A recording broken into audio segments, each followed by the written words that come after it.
जय हिंद दोस्तों, रक्षक खन्ना के चैनल में आपका स्वागत है। दोस्तों, आज के इस वीडियो में मैं आपको कुछ महत्वपूर्ण जानकारियां दूंगा, इसलिए इस वीडियो को आप शुरू से लेकर आखिरी तक देखेगा और अपने ग्रुप में भी शेयर कर दीजिएगा। वीडियो में आगे बढ़ने से पहले एक छोटी सी अपील कर रहा हूं, अगर आप पहली बार मेरे चैनल देख रहे हैं या फिर ये वीडियो देख रहे हैं तो आप मेरे चैनल सब्सक्राइब भी कर सकते हैं, जिसका नाम है रक्षित खन्ना, क्योंकि ऐसी जानकारियां, ऑथेंटिक जानकारियां आपको मिलती रहती है इस चैनल के माध्यम से। सबसे पहली जानकारी है दोस्तों, विधानसभा चुनाव के नतीजे। जी हाँ दोस्तों, जैसा आपको पता है आज विधानसभा चुनाव के नतीजे आ गए हैं और एक बार फिर से हरियाणा में बीजेपी सरकार की जीत हुई है। हालांकि दोस्तों, सुबह ऐसा लग रहा था कि जैसे कांग्रेस सरकार यहां पे जीत जाएगी, लेकिन शाम होते होते ये नतीजे पूरे पलट गए। हरियाणा में बीजेपी सरकार यहां पे जीत गई है। वहीं दोस्तों, अगर हम जम्मू और कश्मीर की बात करें तो वहां पे Jammu and Kashmir national conference की पार्टी यहां पे जीती है। जी हाँ दोस्तों, तो दोस्तों सरकार किसी की भी बने, फायदा होना चाहिए पूर्व सैनिकों का। जो उनकी मांगे हैं वो पूरी होनी चाहिए, चाहे वो बीजेपी सरकार बने या फिर कांग्रेस सरकार बने। तो दोस्तों, हरियाणा में तो बीजेपी सरकार ने यहाँ पे बाजी मारी है। कुछ विपक्ष का कहना है कि शायद ईवीएम में कुछ गड़बड़ी है, ईवीएम की वजह से बीजेपी सरकार को यहाँ पे ज्यादा वोट मिले। अब दोस्तों, विपक्ष है, कुछ ना कुछ तो बोलेगा ही। चलिए दोस्तों, हम राजनीति नहीं करते, हम मेन मुद्दे की बात करते हैं। दोस्तों, जैसा आपको पता है आज चुनावी जो घोषणा थी, यानी जो चुनावी नतीजे थे, वो समाप्त हो चुके हैं। चुनावी जो मॉल चल रहा था वो खत्म हो चुका है। तो अब दोस्तों, भारत सरकार को डीएडीआर की घोषणा करनी चाहिए जुलाई से बढ़ने वाले, यानी जो 53% होगा आपका डीएडीआर जुलाई से बढ़ने वाला, उसकी अप्रूवल करनी चाहिए भारत सरकार को कल की तारीख में। जैसा कि दोस्तों मैंने आपको सुबह वाले वीडियो में बताया था कि कल कैबिनेट की मीटिंग है, यूनियन कैबिनेट की, कल भी हो सकती है या फिर परसों भी हो सकती है। दोस्तों, 2 दिन में आपके डीएडीआर की घोषणा होनी चाहिए भारत सरकार के द्वारा, क्योंकि दोस्तों दशहरा आने वाला है, दीपावली आने वाली है, तो उससे पहले कुछ एरियर मिल जाए डीएडीआर का, तो इससे बड़ी कोई खुशखबरी की बात नहीं होगी। जी हाँ दोस्तों, तो हम ऐसी उम्मीद करते हैं कि यूनियन कैबिनेट की मीटिंग में कल या फिर परसों डीएडीआर की घोषणा हो जाए 53% की। तो दोस्तों, पहली जानकारी तो ये थी। चलते हैं दोस्तों दूसरी जानकारी की तरफ। फिर दोस्तों, कुछ पेंशनर्स मेरे को कमेंट कर रहे थे, बल्कि एक पेंशनर का मेरे पास कमेंट आया है। इन्होंने लिखा है, सर मेरा ओआरओपी 3 का एरियर 3 महीने का आया है, लेकिन पीपीओ में 1 जुलाई 2020 से दिखा रखा है। क्या जुलाई 2020 से बनेगा क्या एरियर? दोस्तों, जैसा कि मैंने थंबनेल में भी लिखा हुआ है कि ओआरओपी 3 का एरियर 2020 से। दोस्तों, जैसा आपको पता है कुछ कोरिजेंडर पीपीओ में गलतियां हुई हैं स्पर्श पीसीडी द्वारा। जी हाँ दोस्तों, पेंशनर्स को एरियर तो मिला 1 जुलाई 2024 से, लेकिन पीपीओ में वो मेंशन हो गया जुलाई 2020, 1 जुलाई 2020। तो पेंशनर को लगने लगा कि ओआरओपी 3 का एरियर शायद हमें 1 जुलाई 2020 से मिला है। नहीं दोस्तों, जो आपके खाते में एरियर आया है दोस्तों, वो आया है 1 जुलाई 2024 से, ओआरओपी 3 का एरियर है। अब दोस्तों, किसी पेंशनर्स को 3 महीने का एरियर मिल गया और किसी पेंशनर्स को 2 महीने का एरियर बन गया। दोस्तों, जिन पेंशनर्स को 3 महीने का एरियर मिल गया, तो अब उनकी जो अक्टूबर की पेंशन आएगी वो आएगी ओआरओपी 3 के अनुसार, बढ़ी हुई पेंशन आएगी। जी हाँ दोस्तों, बाकी कुछ पेंशनर कह रहे थे कि सर अभी तक कोरिजेंडर पीपीओ इशू नहीं हुए। दोस्तों, आपको कुछ करने की जरूरत नहीं है, बस बीच बीच में स्पर्श पे आप कोरिजेंडर पीपीओ देखते रहिए, कभी भी आपका कोरिजेंडर पीपीओ इशू हो सकता है। तो दोस्तों, ये अपना पीपीओ ठीक कराएंगे जिनके पीपीओ में गड़बड़ी है। इनकी जो दोस्तों जो डेट है ओआरओपी 3 की, वो है दोस्तों 1 जुलाई 2024। जी हाँ दोस्तों, जो आपको एरियर मिला है वो 1 जुलाई 2024 से मिला है। जिनकी सितंबर में पेंशन बढ़ गई थी, ओआरओपी 3 की पेंशन सितंबर की पेंशन में मिल गई थी, उनको 2 महीने का एरियर मिला है। और जो अब अक्टूबर की पेंशन मिलेगी, जिनको एरियर नहीं मिला, उनकी अक्टूबर की पेंशन बढ़ी हुई आ जाएगी और 3 महीने का एरियर भी उनको मिल चुका है, जैसा कि इन पेंशनर ने मुझे कमेंट किया है। तो दोस्तों, अगर पीपीओ में गलती है तो पीपीओ में आप जरूर सुधार करें, नहीं तो फिर आपको गलत भी पेंशन मिल सकती है आगे चलकर। चलते हैं दोस्तों अगली जानकारी की तरफ। फिर दोस्तों, office of the principal controller of defence account यानी पीसीडीए ने एक एंटाइटलमेंट डिटेल जारी करी है पेंशनर के लिए। जी हाँ दोस्तों, फैमिली पेंशनर के लिए। अगर आप स्पर्श पे माइग्रेटेड हैं तो दोस्तों आप अपना एंटाइटलमेंट देख सकते हैं। तो दोस्तों, आप यहां पे देख रहे हैं 1 जुलाई 2024 से अब आपकी यहां पे नई पेंशन दिखा रहा है, जिनकी ओआरओपी 3 में पेंशन बढ़ गई है। तो दोस्तों, एक सर्टिफिकेट है एंटाइटलमेंट का, वो आप निकाल सकते हैं और अपने पास रख सकते हैं, जस्ट फॉर इंफॉर्मेशन कि आपकी ओआरओपी 3 में इतनी पेंशन थी और उसका फायदा आपको 1 जुलाई 2024 से मिला है। पूरा दोस्तों एंटाइटलमेंट है कि कितना आपको मिलना चाहिए था, कब से आपको उसका बेनिफिट मिला, आपकी रैंक, आपका टाइप, सब कुछ दोस्तों इसमें लिख रखा है, चाहे वो फैमिली पेंशनर हो या फिर वो नॉर्मल पेंशनर हो। तो आप अपना एंटाइटलमेंट देख सकते हैं और एक कॉपी निकाल सकते हैं, स्पर्श पे ही आपको मिलेगा ये। चलते हैं दोस्तों अगली जानकारी की तरफ। फिर दोस्तों, एक और मैं आपको जानकारी दूंगा और ये जानकारी है कोर्ट केस की। जी हाँ दोस्तों, एक डीएससी के पेंशनर थे, इनकी दोस्तों क्वालिफाइंग सर्विस थी 14 साल और 8 महीने। हालांकि दोस्तों इन पेंशनर की डेथ हो गई थी। इन्होंने दोस्तों बहुत पहले ही कोर्ट केस कर दिया था, क्योंकि इनको डीएससी की तरफ से पेंशन नहीं दी जा रही थी। जो डीएससी वाले हैं वो बोल रहे थे कि आपकी 15 साल क्वालिफाइंग सर्विस होनी चाहिए, तभी हम आपको पेंशन देंगे डीएससी की। हालांकि दोस्तों इनके सिर्फ 14 साल 8 महीने थे, इस वजह से इनको डीएससी की पेंशन नहीं मिल रही थी।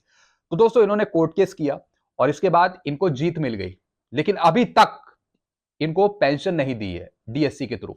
तो दोस्तों अभी इनका केस फाइनल हुआ है और 8 दिन पहले ही जजमेंट आया है। तो दोस्तों थोड़ा सा यहां पे टाइम लगेगा, लेकिन अगर एक बार निर्णय आपके फेवर में आ जाए तो कुछ टाइम बाद आपको उसका बेनिफिट मिलता है। तो दोस्तों जितने भी डीएससी के पेंशनर हैं, अगर उनकी 15 साल से कम क्वालिफाइंग सर्विस है, तो दोस्तों वो भी कोर्ट केस कर सकते हैं। जी हाँ दोस्तों, और उनको पेंशन का फायदा मिल सकता है जिनकी क्वालिफाइंग सर्विस 15 साल से कम है। ऐसे दोस्तों ये पेंशनर थे और इनको बेनिफिट मिल गया कोर्ट के थ्रू, और कुछ टाइम बाद इनको पेंशन भी मिलने लगेगी डीएससी की। चलते हैं दोस्तों अगली जानकारी की तरफ। फिर दोस्तों एक और जानकारी है, इसमें दोस्तों एक पेंशनर ने मुझे कमेंट किया था, जिसमें उन्होंने बताया कि मिनिस्ट्री ऑफ डिफेंस का एक लेटर है, डेटेड है 3 सितंबर 1998 का, जिसमें उन्होंने बताया कि कुछ रिवाइज हुए थे रेट टर्म्स ऑफ एंगेजमेंट के।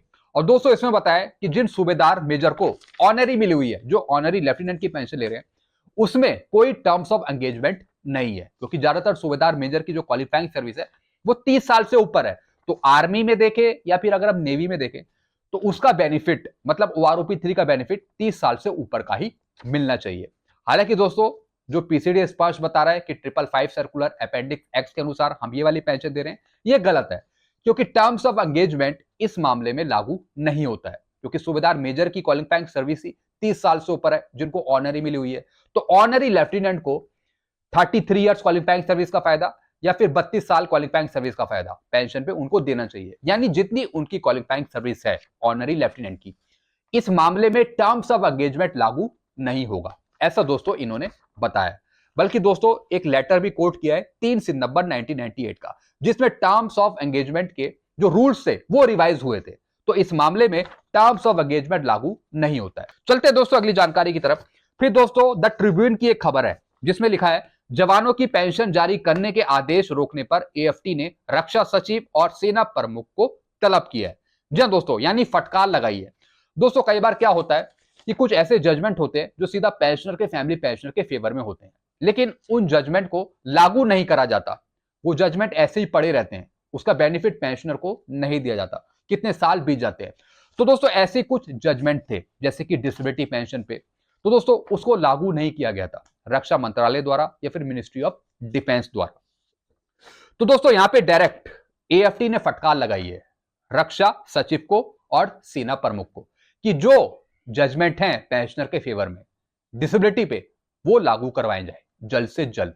ऐसे दोस्तों बहुत से जजमेंट रहते हैं, जैसे कि नोशनल इंक्रीमेंट का जजमेंट हो गया, या फिर कोई दूसरा कोई जजमेंट हो गया, या फिर किसी की पेंशन स्टार्ट नहीं हुई और एएफटी ने जजमेंट दे दिया कि आप इसकी पेंशन स्टार्ट करें।